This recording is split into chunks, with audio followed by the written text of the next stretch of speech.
Զարմանալիորեն մի քանի անգամ կրկնում եք մի թիվ, որը իրականության հետ աղերս չունի։ Համաշխարհային բանկի նույնիսկ մեթոդաբանությամբ 4-րդ եռամսյակի 24 թվականի ցուցանիշը 36,000 է։ Իսկ առողջապահության նախարարության մեթոդաբանությամբ հաշվարկված 2412 կիլոկալորիականությամբ նվազագույնը 40,979 դրամ, միջինը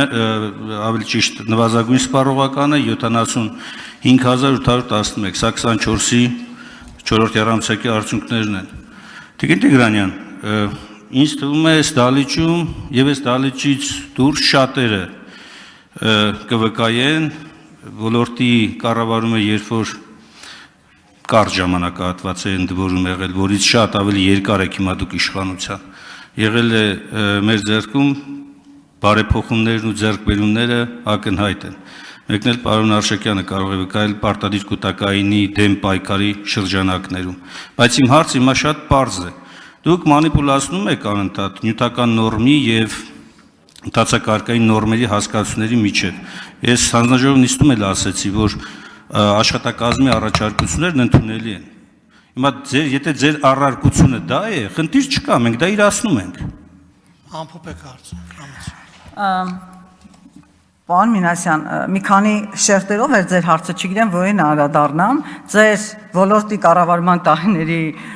ականատեսները ենք, նաև կադրեր ենք, ինչպես հանձնաժողովի նիստում նշեցիք, շատ լավ հիշում ենք այդ բարեփոխումներն էլ, դրանց ընթացքն էլ, արդյունքներն էլ, եւ իմ հնչեցրած թվերը նույնիսկ եմ կրկնում, վիճակագրական կոմիտեի պաշտոնական տվյալներն են, անգամ ձեր նշած մեթոդաբանությամբ, որ պայմանային սպառողական զամբյուղի արժեքը նվազագույն պայմանային զամբյուղի արժեքը 36,000 դրամ է, դա մեր նվազագույն կենսաթոշակի չափն է, այսինքն այստեղ մենք որևէ հակասություն կամ ոչ համադրելի թվեր չունենք, այն է, ինչ որ մենք ամրագրել ենք մեր ծրագրում։ Մյուսը նյութական եւ անցումային նորմեր, ես դա չեմ մանիպուլացնում, ես ընդհակառակը ասում եմ, որ մենք օրենքում արդեն իսկ ունենք նորմ սկզբունք, որը սահմանված է, հետեւաբար նորմ սկզբունքը կրկնելու կարիք չկա, ես կարող եմ այդ մասին ընդհանրապես չվկայակոչել, ես ընդհանրապես ասում եմ, օրենքում կա այն, ինչը որ ամրագրված է նաեւ մեր ծրագրի մեջ եւ ինչը որ դուք հիմա ուզում եք նորից փոխել ամենևին իրավական տեխնիկայի նրբությունների մեջ չեմ էլ ուզում մտնել, որովհետեւ հարցը սկզբունքային է, ոչ թե տեխնիկական խնդիրներ։ Համեցեք, արձագանք։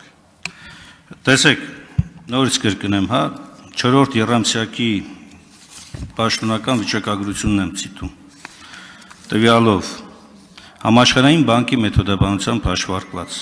Պարենային զամբյուղի ամսական արժեքը 36,689,7 դրամ։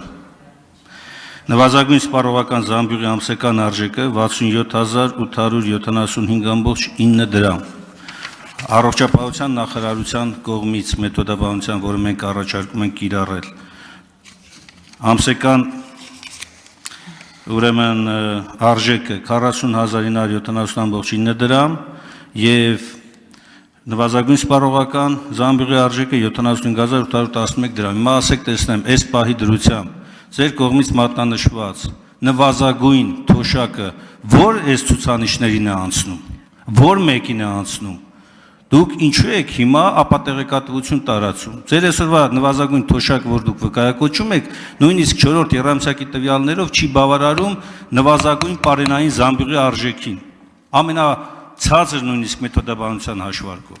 Պարոն Մինասյան, ես չեմ սիրում մանիպուլացնել բառը, մի քանի երկու անգամ օգտագործվեց իմ խոսքի նկատմամբ, բայց հիմա ես պիտի ձեր հարցադրմանը այդպես արձագանքեմ։ Դուք մանիպուլացնում եք իմ ասածը։ Ես իմ որևէ խոսքում չասացի, որ մեր այսօրվա նվազագույն կենսաթոշակը եւ միջին կենսաթոշակը գերազանցում են պայմանային սպառողական զամբյուղների արժեքը։ Ես ասացի, որ մեր նվազագույն կենսաթոշակը համադրելի է եւ հավասար է պարենային սպառողական զամբյուղի արժեքին։ Ես անցնելու գերազանցելու մասին խոսք չեմ ասել, դուք հիմա իմ խոսքը ուղղակի մանիպուլացնում եք։ Եվ իմ հնչեցրած, այո, նույնիսկ կլսեմ, եւ իմ հնչեցրած տվյալները ես ասել եմ համադրելի, բայց ոչ անցած։ 36-ը հավասար է 36-ի։ Չի կարող 36-ը մեծ լինել 36-ից։ Եվ ինչ վերաբերում է աշխատանքային միջին կենսաթոշակների հաշվարկմանը, ապա գիտեք, որ դա ունի բանաձև։ Բանաձևի համար հիմք ընդունվող մեծությունը մենք արդեն իսկ փոխել ենք եւ 18000 դրամից դարձել է 24000 դրամ եւ հետեւաբար օրենքում նշել, որ նաեւ աշխատանքային միջին կեսաթոշակը պիտի բավարարի սպառողական զամբյուղի արժեքին, մենք այստեղ ունենք տարբեր գործոններ, որոնք ձևավորում են աշխատանքային կեսաթոշակի արժեքը բանաձև է, որը դուք ինձանից ավելի լավ գիտեք։ Շնորհակալություն։